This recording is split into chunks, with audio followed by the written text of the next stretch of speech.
Hey guys, it's me Shanz and Ikra in Shanzik. So today we're going to do a fun science experiment with vinegar, soda. It's optional if you want some food coloring. We're going to need 2 tiny glass, a spoon, and a bowl for safety because you don't want mess. So first we're going to put our glass in the bowl, and then we're going to add in some soda.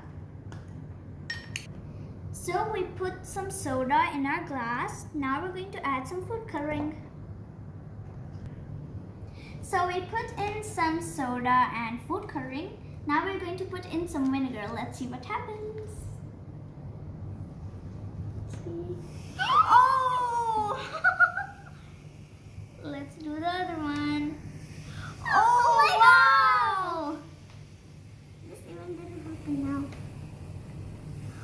Oh my god! This is a very fun science experiment. You can try this experiment at home with your guardian or parents. Thank you for watching. Bye! Bye.